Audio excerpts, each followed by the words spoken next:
So the New Orleans Saints selected Cesar Ruiz in the first round. It was the 24th overall pick. Some people were surprised by this, but honestly, it makes a lot of sense for them to try to bolster that interior offensive line. I mean, let's be honest, this is a team that has always sort of prided itself on having a good offensive line. I mean, that's one of the things that Breeze has kind of always had in his favor is the offensive line. Granted, he hasn't had a lot else in his favor in some years, but the offensive line tends to be something that Sean Payton really makes a strong effort on making it good. And quite frankly, they lost their playoff game against Minnesota last year because they gave up pressure through the middle. So getting someone who can maybe help them and not give up as much pressure through the middle, it makes a lot of sense for me. I do not hate this pick whatsoever. Again, the Saints kind of have had the mindset for the past several years now of we're competitive. Let's just try to be as good as possible for next year and try to win a Super Bowl next year. Eventually, it'll come back to bite us, but so far it hasn't. So let's just keep doing this. And it's been working pretty well. So I really like it. And let's just get into film study and talk about what I like about Cesar Ruiz. We'll start things off with this play where what's going to happen is first it's going to be an RPO type play. So actually just an option play, no pass option. But what's going to happen is that either a quarterback could hand it off to the halfback or he could keep it himself and run to the bottom half of the screen. Those are the two options on the play, and he's actually going to keep it himself and run down to the bottom of the screen. So it doesn't really matter what Ruiz is doing since he's going to actually be part of a double team blocking a Florida player right over there. So again, doesn't matter too much, but and also, it's a double team. So you might be thinking, okay, well, this is kind of why you don't draft a center with the 24th overall pick because they don't have that much to do. Typically, you're just going to help a double team. But at the same time, if you can do a good job at helping a double team, then that has value. And watch how he is going to be able to push that Florida player very far over. So, he really helped out with that double team. And listen, that's an important part of a center's job is to move somebody out of the way on a double team.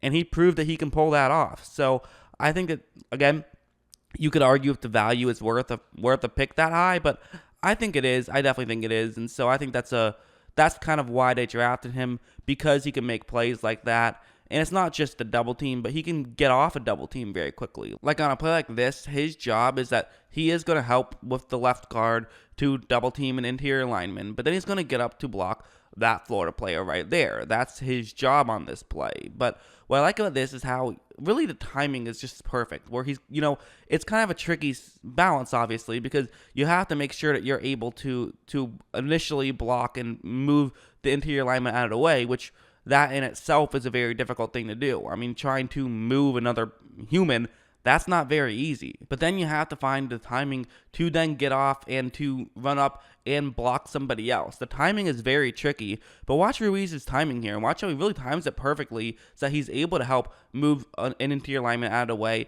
but still gets up and blocks that player at the next level. That's just kind of what he can do and what he can do very well, I think. And that's really important. I mean, having an offensive lineman, specifically a center, who can move up like that, who can just move in general, block linebackers along with still doing their job at the initial line, will do a lot. I think it'll especially do a lot for this offense. I mean, keep in mind, this isn't just an offense who has Drew Brees as quarterback. This is also an offense who has Taysom Hill as quarterback. So you need someone who can do both, and he can move up and block linebackers, and he can also pass protect. So he can really, help out both teams a lot, I think, both guys a lot. It kind of feels like two different teams, but he can help them both out a lot. I really do think so.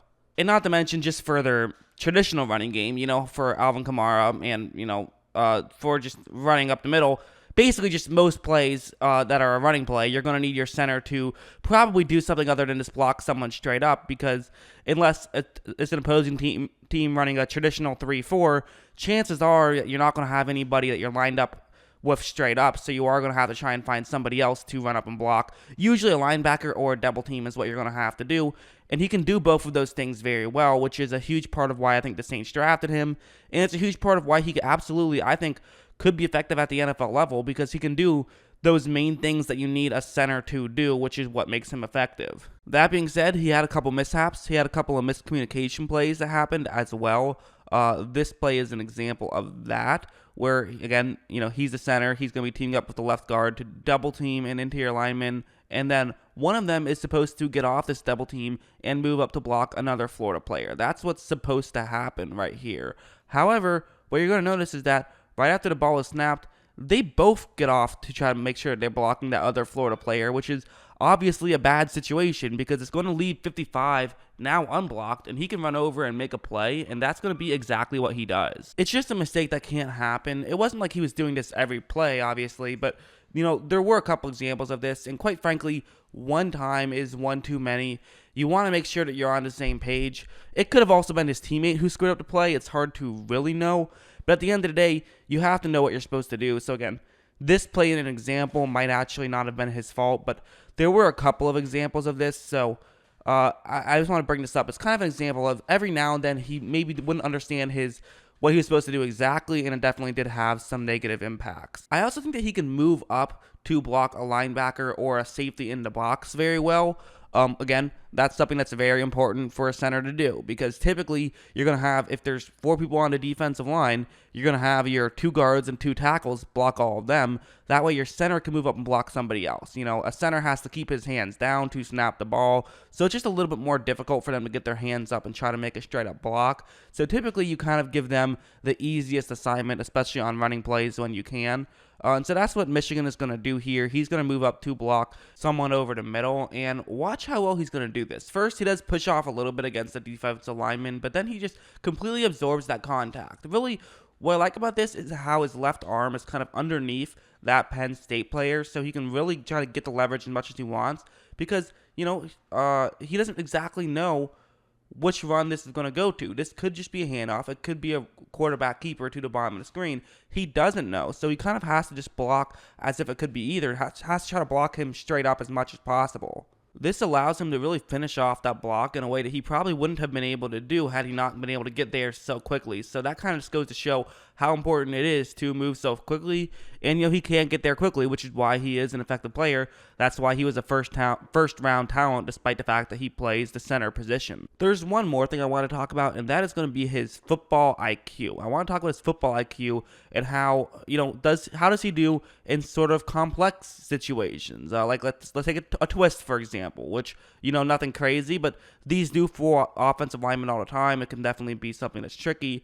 What you're going to do is you're going to have 2 Penn State players who are on the defensive line basically just switch assignments on this one. The interior lineman goes to the outside. The edge rusher will come a little bit closer towards the middle. That's basically the way this is supposed to work. Not an edge rusher, a defensive end goes towards the middle. That's the way it's going to work for Penn State. But watch how he totally realizes at first what the defensive lineman closest to him is doing. So he just takes a step back, and he is totally ready for this contact. He's just being very smart here, very aware, and he realizes what's going on. He's going to be able to finish off this block. So really, in terms of that, I think his football IQ is pretty good. Sometimes he was doing the wrong thing, but it seems like whenever he was doing the correct thing, whenever he knew what he was supposed to do on the field, he did a very good job at it, which to me goes to show that I think that he is a pretty smart player. And also, football IQ, it's the kind of thing which, like, the instincts like this can't really be taught, and he has those instincts. And they can kind of be taught, but not as much. It's more so the pre-snap stuff that can be taught. And, I mean, there's not many better teachers than Sean Payton when it comes to offensive football. So, definitely, I think that this is a good pick for the Saints. I think that he can play center or guard, which kind of definitely factors in. It's always nice to have that versatility on the line, so that certainly helps.